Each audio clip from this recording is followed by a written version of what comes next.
a disc between the vertebra is fibrous. Do you guys remember talking about cartilage? Okay. This is fibrous cartilage. Okay.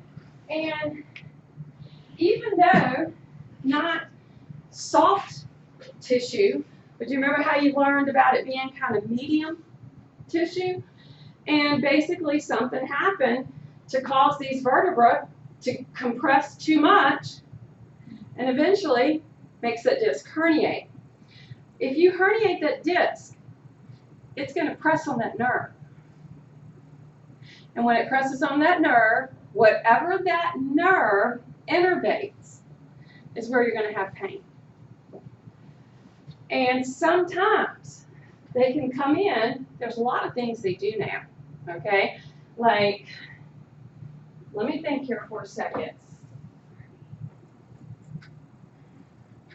Would have been 32 years ago that I herniated my disc, all right? And so back then, what was their idea of treatment? They told me to, this is no joke, you need to lay on the floor on a board, and then they gave me cortisone injections. Well, at that point in my life, I didn't know any better, okay? I trusted what I was being told. I hadn't been to school yet. I didn't start back to school until I was 26 and a mother, okay? So I didn't know anything, okay? And that's what I did. I laid out on the floor and I let them continue to give me cortisone injections. Well, now that I know about cortisone injections, I now know why my hip is deteriorating, because that's where they gave me the cortisone injections, all right? And I didn't have surgery because I didn't want to do that, all right? But now they have come such a long way in treating something like this. They can identify it, and now they actually have that surgery where they only have to make like a little incision, and they can actually go in and clean it up. And I hear it's very successful. That wasn't available. Back in 32 years ago, the way that you would have had surgery is you would have been laid out and you would have had a huge cut up and down each side of your spinal cord. I wasn't doing that. My brother has that now. Huh? I said my brother has that now. He's like going through it. And he's like, so which is the best surgery you think? And I was like, I don't know. Just don't get the cortisone shot. Yeah. Yeah. Like, just figure it out. I mean, I don't know. Yeah. But he was, he drives trucks. Yes. And he was like cranking it up. And then like, so he was telling me like how it wraps around. And he was trying to explain it to the doctors. And they were just looking at him like, what? And I was like, You mean like the way they have to be in their seat with the seat belts and everything? And the doctor understand? Okay. Yeah. I mean, you know, I have quite a few friends who are truck drivers. And yeah, I mean, they all have something and it'll hurt down their legs and all sorts of stuff. So sciatica is something you'll see a lot of when you get into your practices. Now, when we think about how do we learn about pain? And how do we, well, or if somebody presents with pain, how do we know what area to begin investigating? Something that we have learned, we have dermatomes. Derma, well, what area? Skin. Our skin, which if you remember, epidermis, dermis, okay? So in the dermis, we have these little areas, and they can send information to a spinal nerve. We have actually created in the body a dermatome map. Now, let me tell you why this is so cool, okay? We know that in the cervical region, say for example, anesthesia now, okay? And somebody wants to, or they need surgery at that point, they know they can go to that area, deaden that nerve, and that part of the body will be deadened.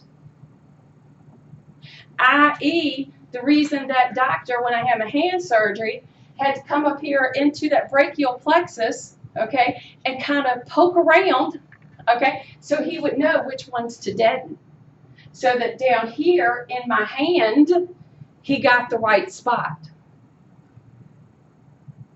Now tell me that's not cool. Okay, because I could have chosen to stay awake, but I was awake during the first one, and I was like, no, I'm good. Just go ahead and let me go to sleep. So they did, you know.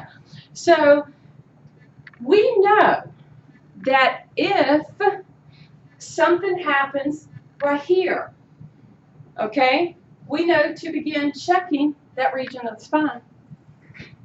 If somebody comes in, I love it. My leg hurts.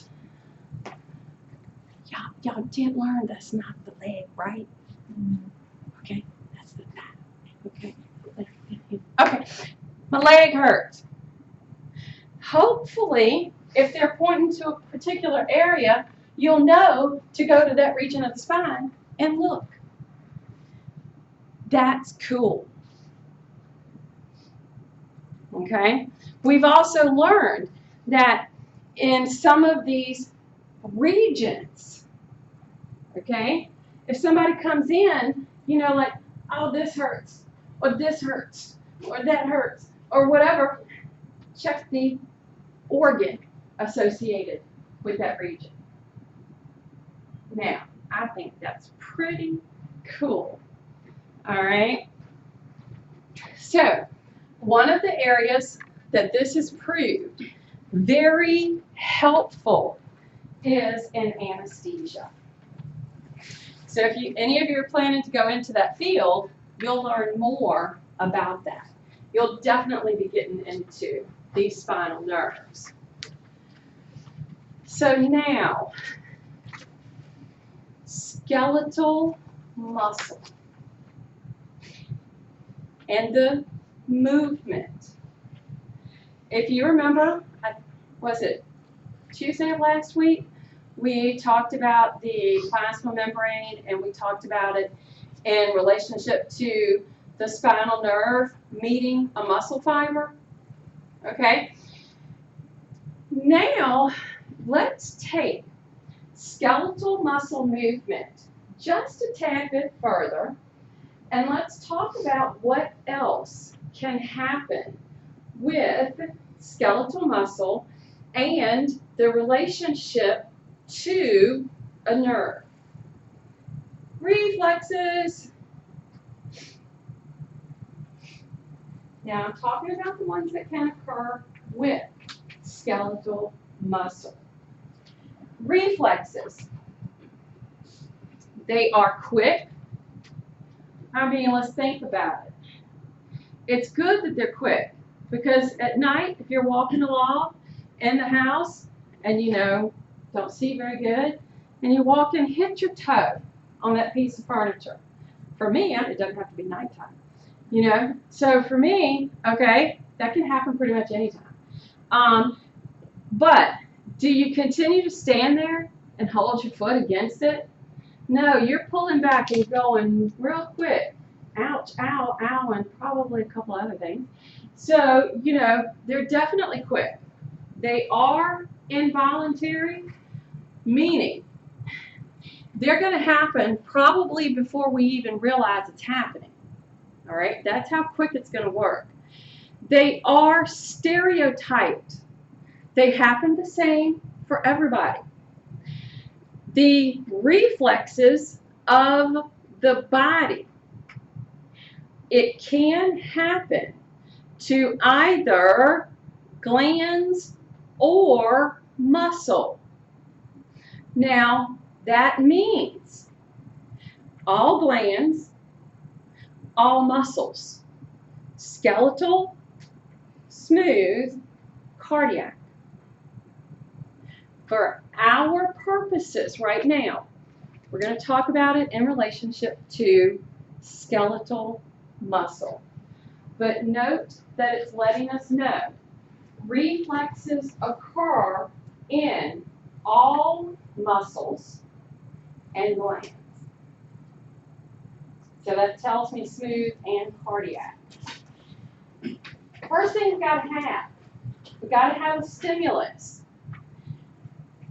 For example, the hitting of the toe, okay? Stepping on something, touching something hot, touching something cold. We've got to have a stimulus. They are quick, so therefore, note what it's telling us. Involves few, if any, interneurons and very minimum synaptic delay. Hold up, what? First of all, have I mentioned interneurons?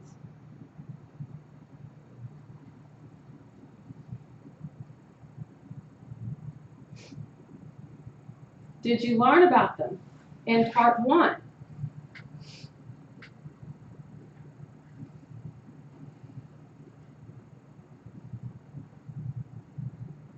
No. What is it?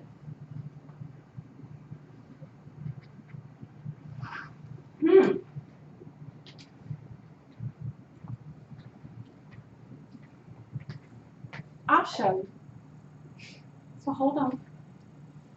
But then, minimum synaptic delay. When I'm looking at what I know as being a typical neuron,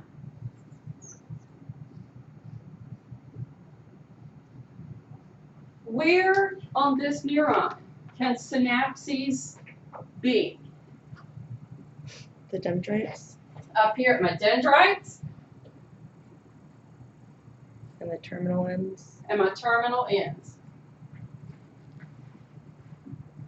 Why?